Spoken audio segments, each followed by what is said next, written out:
When you look at a drop of water or you hold a bit of soil in your hand, what do you really see? Probably not much, right?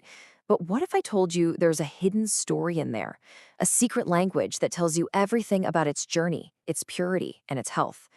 Well, in this explainer, we're going to learn how to read it. Okay, so let's just start with a simple question to get our minds turning. How pure is the purest water you can possibly imagine? It sounds simple, but the answer is the first clue in this amazing detective story about our environment. You see, the thing is, water is almost never just plain old H2O. It's kind of like a liquid backpack, picking up tiny passengers wherever it goes. These passengers are invisible dissolved substances, salts, minerals, you name it. And each one is a clue that tells a story about where that water has been. Now here's the really cool part. These dissolved substances, they don't just float around. They exist as charged particles. We call them ions. And these ions, they actually change the water's properties, giving it a totally unique electrical fingerprint. And that fingerprint, that's the key. That's how we unlock its story. So how in the world do we actually read these electrical fingerprints? Well, it all comes down to understanding how electricity travels. And let me tell you, the way it moves through water is completely different from how it moves through a wire.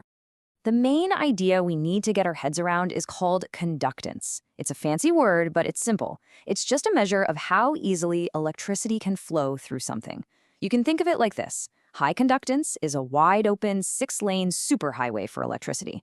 Low conductance? That's more like a bumpy, single-lane dirt road. And this is where that highway analogy gets really useful. In a metal wire, electricity is just a river of electrons flowing along. But in water, the electricity is actually carried by those dissolved ions we were talking about. So the more ions you have in the water, the more lanes you have on your highway, and the easier it is for that electrical current to flow. All right, so if we're going to measure this liquid highway, we need some specialized tools for the job.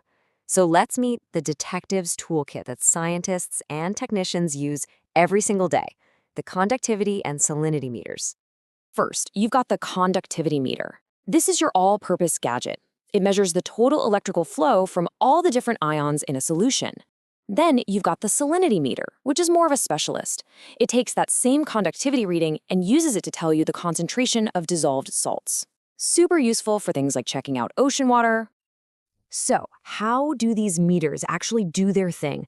Let's pop the hood and see the really elegant, simple idea that lets them read all those invisible clues in the water. It's actually pretty brilliant. The meter's probe has these two little metal plates called electrodes. You stick them in the water, and it sends a tiny electrical current between them. And here's the clever bit. It uses an alternating current, so it's constantly flipping the flow back and forth. This prevents the measurement itself from messing with the water's chemistry, so you get a really clean, accurate reading every time. And this quote just nails it. The meter is basically checking how much current can get through. If there are a ton of ions, lots of dissolved salts, that current flows super easily, and boom, you get a high conductivity reading.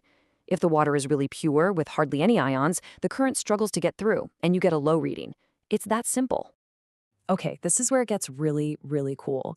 This simple little principle is used to solve an unbelievable number of real-world problems. I mean, across science, industry, you name it. Let's look at a few cases. First up, the ultimate purity test for water.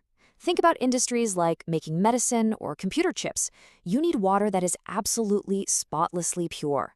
How do you check it? You don't look at it. You measure its conductivity. Now look at this number. Don't worry about the units. Just see how incredibly tiny it is. That's the conductivity of truly pure water. It's basically nothing. It's almost a perfect electrical insulator. If even the tiniest speck of an impurity gets in there, this number just shoots up. It is an incredibly sensitive and instant purity test. Okay, so we've gone from the purest water possible. Let's jump to the other end of the spectrum, the biggest bodies of water on the planet. For our oceans, salinity is like a vital sign, like taking its pulse. It affects everything from fish to global weather. And this table gives you a great sense of scale. Your average river has a salinity of less than half a part per thousand. Seawater? It's pretty consistently right around 35 parts per thousand. But keeping an eye on these numbers, scientists can spot huge changes, like freshwater melting off the ice caps, which has massive implications for our climate. And the list just keeps going. It's not just about water. This exact same idea is used to check the sulfur in fuel, to figure out how much moisture is in wood before it becomes paper, to check the quality of sugar, and even to detect tiny amounts of ammonia in biological samples. I mean, how versatile is that? And hey, it's not just for liquids either. Farmers and environmental scientists are constantly checking soil salinity. The process out in the field is super simple. You just mix 1 part soil with 5 parts pure water, give it a good shake, let the dirt settle, and then you stick the probe right in the water on top. This simple test is on the front lines of making sure we can grow enough food for everyone. So, what's the big takeaway here? The really crucial point is that this isn't some abstract science that's locked away in a lab. These measurements have a direct, powerful impact on our everyday lives and the health of the entire planet. I mean, think about it. From making sure a farmer's field can actually grow crops, to protecting our rivers from pollution, to making sure the products we use every day are pure, measuring conductivity and salinity lets us manage our world by reading a story that we could never ever see with our own eyes. So in the end, these simple little meters are like translators. They take the silent, invisible electrical language of ions and turn it into data we can actually use. They read the history and the real-time health of our environment, one little sample at a time. And it makes you wonder, as our world keeps changing, what's the next reading going to tell us?